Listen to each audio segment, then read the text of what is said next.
I'm author and athlete Brad Kearns. Welcome to the B.rad podcast, where we explore ways to pursue peak performance with passion throughout life. Visit bradkearns.com for great resources on healthy eating, exercise, and lifestyle. And here we go with the show. Those of you playing with your continuous glucose monitors, that wonderful tool for instant behavior modification, you can see that if you get up from the dinner table and take a stroll around the block, you're going to process the calories much more efficiently if you're concerned with glucose spikes and regulating healthy blood sugar. I think these micro workouts represent one of the greatest breakthroughs in the fitness industry in decades because it's demystifying and reducing the complexity of what it means to lead a fit lifestyle. The best guideline there is to honor that aerobic maximum heart rate cutoff of 180 minus your age in beats per minute. So if I'm 57, 180 minus 57 is 123. That's going to be my magic number. Greetings, listeners. Welcome to part 3 of the series on 5 tips to age gracefully and optimize energy and body composition along the way. And we covered diet big time in the first 2 tips, with number 1 being clean up your act, ditch the processed foods. Number 2, emphasize nutrient-dense, easy-to-digest foods. And now we shift gears and come over to the critical objective to move more frequently in all ways in general everyday life. So we're going to talk about some strategies to increase all forms of general everyday movement. Many experts contend now that this is a more important health and longevity objective, more important than adhering to a devoted exercise regimen. And that is because we have these compensation theory or the active couch potato syndrome.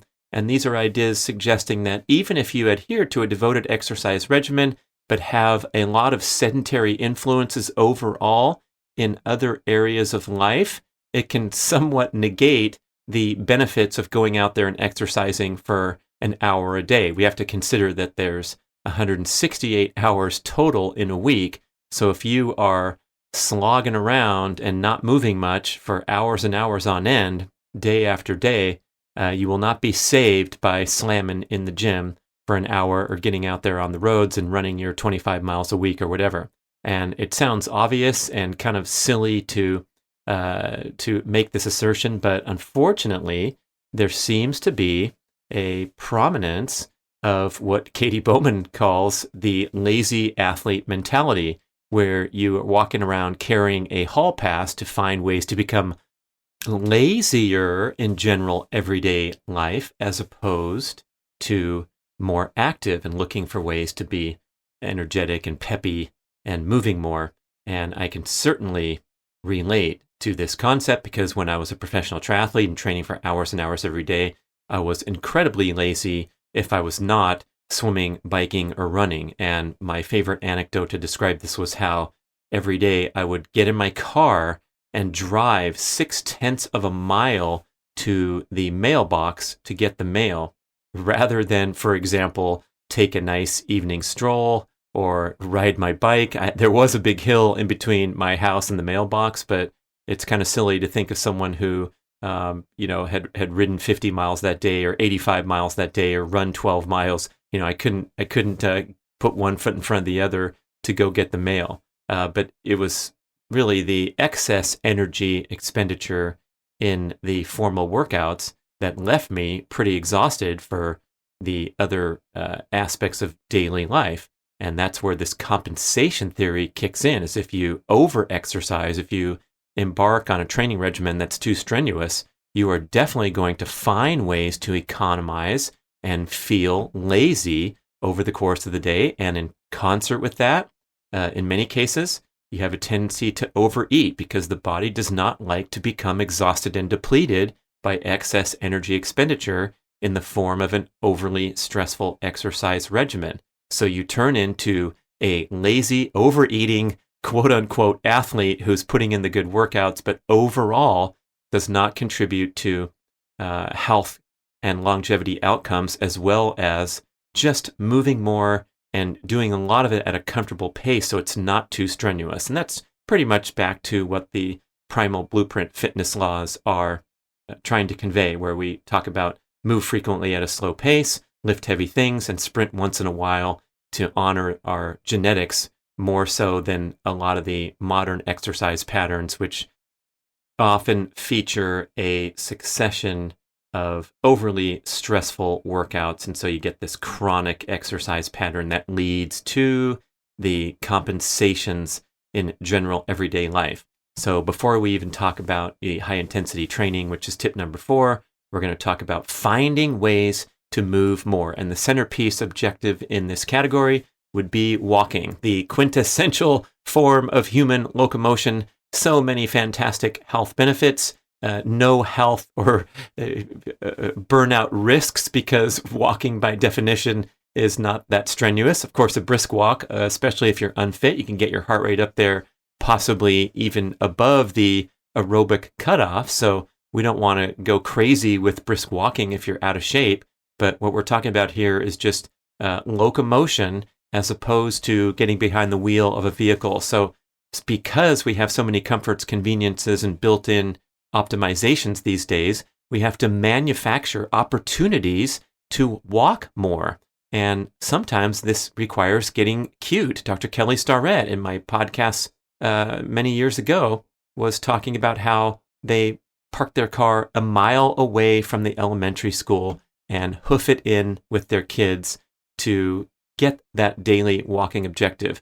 And boy, if you're an elementary school parent, maybe this will hit home. I remember seeing the conga line of cars, getting into a traffic jam just before the bell rings at 8 a.m., inching forward to get to the drop-off zone where you could dump your kid on the curb and they could walk their 50 meters to class. And it's like, why don't you just park your car a quarter mile away? Even if you have a kindergartner that's, taking short steps. It was so ridiculous to see traffic jams at pickup and drop off at the school. Luckily, we lived really close to the school, so we did walk the half a mile or a third of a mile that it took every day. And when I formed my kids' fitness charity called Running School, get it? Running's cool. Running School. I organized this morning mile event at my kids' school and at other schools that we served, where before school started, the kids would drop their backpacks and run a circle around the school and get a little bit of exercise in to kind of counterbalance the sedentary patterns that they were already getting thrown in elementary school, where they would sit in class for hours and hours. And tragically, sadly, the momentum kind of died, especially after my kids left the school. And it turned out certain members of the faculty contended that they didn't really have time, that they fell behind with this 5-minute allotment first thing in the morning of the kids running around. And then there was also complaints that they would trudge in with their sneakers a little bit wet, carrying grass and dirtying up the room. And then finally, there was a couple occasions where, kids would wipe out and skin the knee. So they're off to the principal's office. And the momentum kind of built where they did away with the wonderful Brad Kern's morning mile. And not to, criticize too much. It was just amusing to see some of the factors at play, such as the deep concern for kids falling and skinning their knees, so we better cancel the morning exercise event, and then the idea of falling behind on academics due to a small sliver of time devoted to the running, because the principal set the bells back 5 minutes in order to have everyone on board to first thing in the morning to run around the school. But the data is so strong. The Kaiser Family Foundation did a comprehensive study of thousands, hundreds of thousands of school kids in California, and showed this strong correlation between fitness levels as measured by the statewide fitnessgram testing that they do every year. Maybe you're familiar with the old presidential fitness testing that American kids had went through for decades and decades. And so a kid's fitness score on the fitnessgram testing and a kid's academic performance was strongly correlated. And if that's not enough argument in favor of emphasizing fitness and activity during a child's school day and in a child's life, I don't know what else could be. But boy, it was interesting experience to see, and we're still fighting this tremendous battle as we set the young people on a path to more and more sedentary living, more and more convenient. So whatever age you are listening to the show, you have to find ways to integrate more walking into daily life. I mention the example of a dog so often because I feel like if you can transcend your own flimsy motivation, willpower, sense of busyness that you can't squeeze in these walking opportunities, the least you can do is look bigger than yourself and honor your commitment to owning an animal and get that dog out of the house twice a day for a nature experience and for a physical activity experience. So if nothing else, that is your obligation, that's your commitment to the animal, whether or not you feel like it. And I'm always amused when I see my dog looking out the window in inclement weather going, when are we going to start our expected walk? Even if it's snowing, raining, windy, whatever it is, not hot, because you don't want to get your dog out there when the weather's too hot, especially when the pavement's too hot. But you know what I'm talking about. Like they don't complain. They're not making excuses. They always have time in their day. So please make time in your day. There's also great research that a leisurely walk at a slow pace after a meal can mute the insulin response by a significant amount. So those of you playing with your continuous glucose monitors, that wonderful tool for instant behavior modification, you can see that if you get up from the dinner table and take a stroll around the block, you're going to process the calories much more efficiently if you're concerned with glucose spikes and regulating healthy blood sugar. Now, as we go down the list of other ways to increase all forms of general everyday movement, remember walking is just one, I'm going to highlight my morning exercise routine, which has just become the most wonderful centerpiece to my overall living experience. It's truly been life-changing. As I've told you many times, I'm now on a streak that has lasted close to 6 years where I have not missed a single day of my template morning exercise routine. So you could call that a habit. Not every day do I feel like doing it. Sometimes I feel a little bit pressed for time, but I prioritize this to the extent that it's transcended the flimsy attributes of motivation and willpower. So I don't think about whether I'm motivated or not, because it's not something that's in the decision-making category. I just hit the deck and I commence, and I always feel better after than before when I started. And that even includes days when I'm really beat up and recovering from strenuous exercise prior, or jet lagged, or whatever it is. So you want to devise a routine that's not overly strenuous or overly daunting, that's doable, and something that seems sustainable. So if you only have 5 minutes right now to commit to a morning exercise routine, that is a fantastic way to start. #1 best-selling book in the world right now, Atomic Habits by James Clear, contends that when you're setting goals and trying to engage in habit modification, you put the bar really, really low so that you can totally achieve the desired life-changing habit, and then celebrate these small successes. And then, of course, you can naturally and gracefully build upon them. And that's exactly what I did with my morning exercise routine. It started out very modest. It was a 12-minute session with my legs swinging around in the air and doing a little bit of back and forth of this and that. It wasn't very strenuous. And over time, I auditioned and added new exercises very carefully, because you see, I do the exact same template of exercises every morning. So I start with 40 hamstring kickouts to the right, 40 to the left, 20 frog legs forward, 20 frog legs backward, 20 scissors. You get the point where I'm going through the sequence every day with the same thing. That means I don't have to use any creative energy to decide what exercise am I going to do this morning. I might do just that with my actual workouts, where I'm strategizing, I'm changing, I'm going, through the ups and downs of stress and rest. And some days I take it easy, and some days I do a proper session at the running track or whatever it might be. But the morning exercise routine is a template, the same thing every single day. Then if I change the template once in a while, like add a new exercise, that becomes the new template, and then I carry that forward. And I do tweak and modify over time.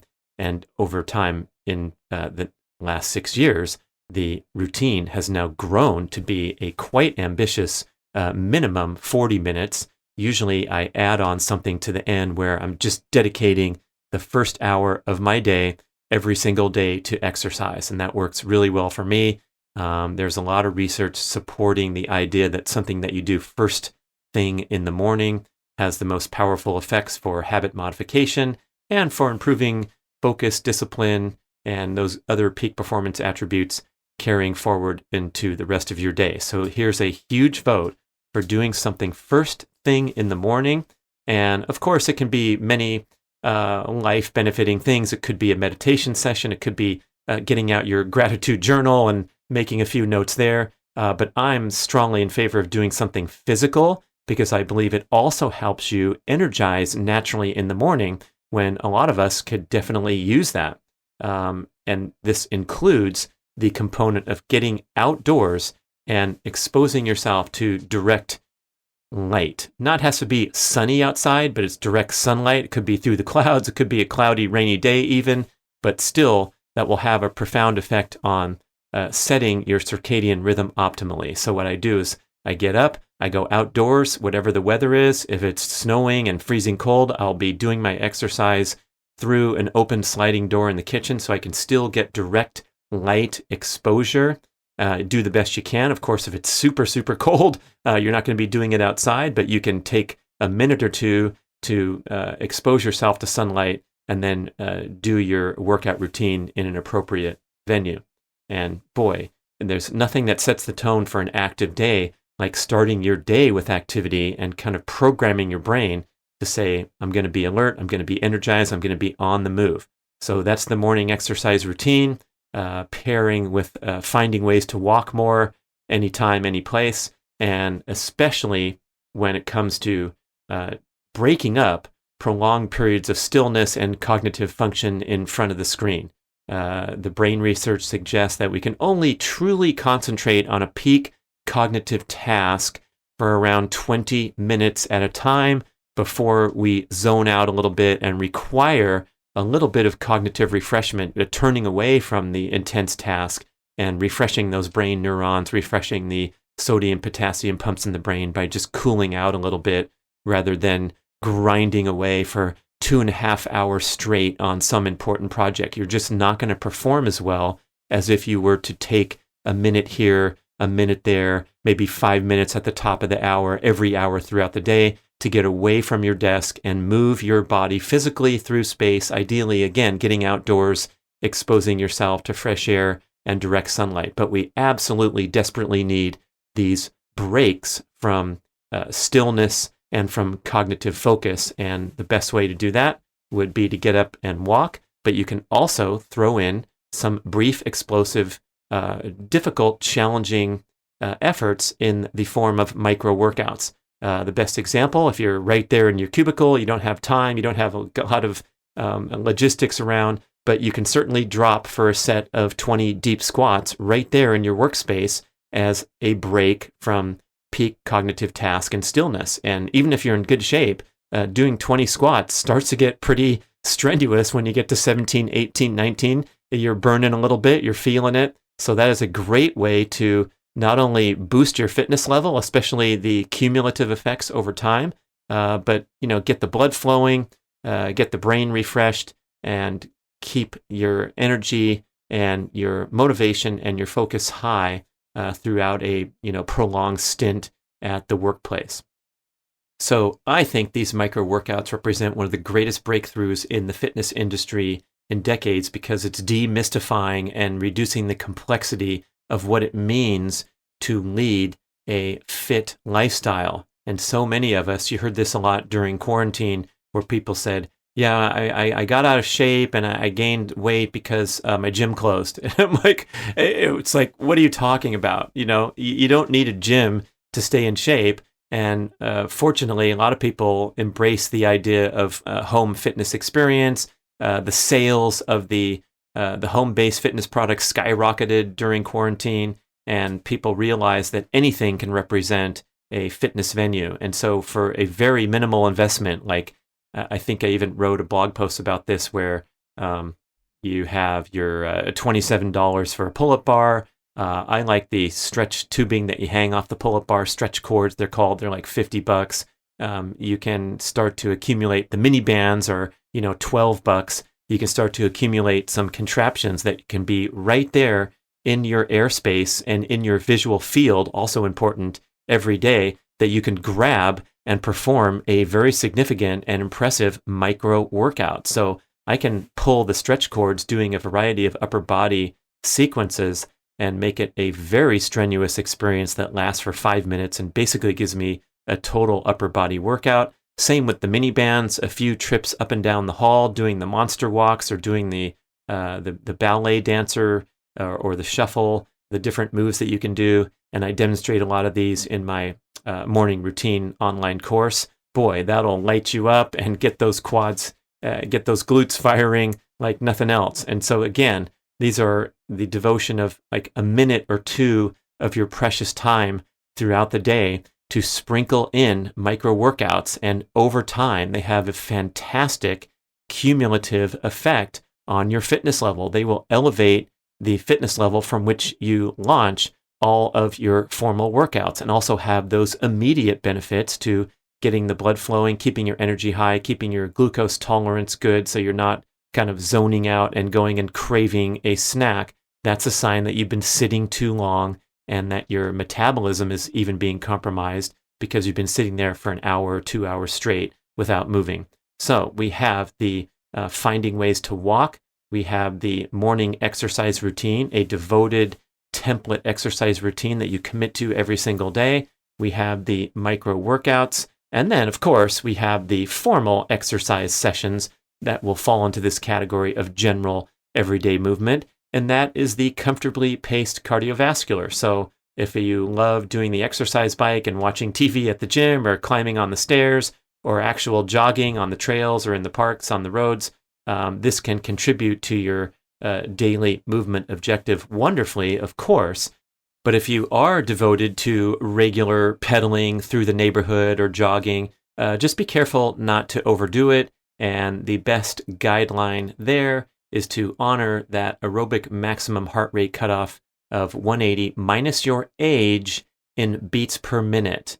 So if I'm 57, 180 minus 57 is 123. That's going to be my magic number where I don't want to exceed that in order to execute a properly paced aerobic workout, a non-strenuous, predominantly fat-burning exercise session. And I think, unfortunately, a lot of devoted exercisers are huffing and puffing on the treadmills of the world and the roads and trails, and they are slightly to significantly exceeding that aerobic maximum heart rate. So it's no longer a predominantly fat-burning, comfortably paced exercise session. It's starting to get into that medium to difficult category that can easily lead to burnout if that is your template routine. Same thing for the group exercise class. So everyone goes into the room, they get on the stationary bike, the music cranks up, the instructor is excited, getting you going. Maybe it's one of those home-based units where you're watching the instructor on video monitor and you're pushing yourself a little bit too hard in order for it to be comfortable, sustainable, and emphasizing fat burning. So that's the warning if you are out there cranking away, doing some good cardiovascular exercise sessions, is in many cases, you can benefit and feel better from slowing down a bit. Guess what?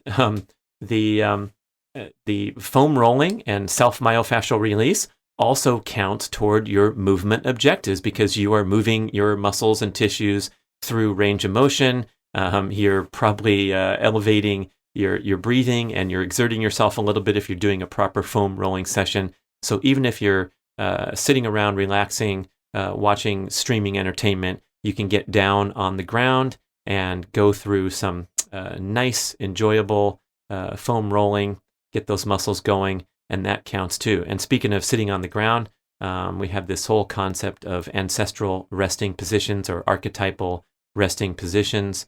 Talked about it a lot on Mark's Daily Apple. It's a fundamental component of the Primal Fitness Coach certification.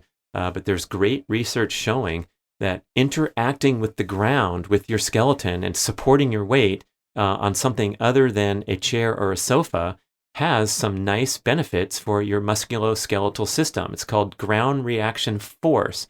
And so you are engaging the lymphatic system, you're building your musculature, because sitting down on your butt and typing on your laptop is significantly more difficult than deloading your skeleton into a chair. So it takes a little bit of acclimatization to get used to it, but I have now transitioned my workday into more of a 3-tiered situation here, where I put a lot of time in at the stand-up environment. Then I have a proper chair where I can sit and relax, and then finally I have the low workspace where I'm sitting on the ground or on a soft pad, and a little stool supports my laptop. So I have a low position, I have a traditional sitting position, and I have a high position, and I cycle through those throughout the day. And I find myself spending more and more time on the ground with one leg stretched out, one knee bent, switching the other way, kind of turning my legs and my butt sideways, so I'm a little bit onto the right side, a little bit onto the left side. And all these things have a wonderful adaptive effect for your musculoskeletal system, unlike sitting in a chair, which you've probably read the distinction where you are compressing your hip flexors and your hamstrings. You're putting your glutes into a prolonged stretch that causes them to weaken. And so you develop all these types of imbalances from compressing into a chair, in contrast to, of course, standing up. You're supporting your body weight, and so you're getting a lot of fitness and health effects there, as well as sitting down on the ground. And of course, I find it much easier, and it makes sense that it's easier to rotate through numerous positions rather than try to be a stand-up desk superstar and put in hours and hours standing in the same position. Katy Bowman says in her great work over at Nutritious Movement is the name of her website and her programming. She says you're just similar to sitting all day, except you're going to be more sore if you're at your stand-up desk all day. So really the key is workplace variation. And if you look under the online courses I offer at bradkearns.com, one of them is called Don't Just Sit There, and it's a compilation of great education from Katy Bowman. We have videos, we have audio, we have printed material, and it'll help you create this dynamic workplace experience where you're moving around and changing positions. So there, I think we have everything we need to start moving more throughout our everyday life, starting with manufacturing opportunities to walk. Next, we have the wonderful start to the day of a morning exercise routine. And again, you don't have to go crazy out of the gate, but if you can do your first act upon awakening to move in some way, it might be a simple sequence of yoga sun salute stretches. It might be shuffling over to put on your slippers, leash up the dog, and walk around the block. Or it might become something more devoted and life-changing, such as my morning exercise routine. But start your day with exercise, get you off on a great foot and great momentum to move more throughout the day.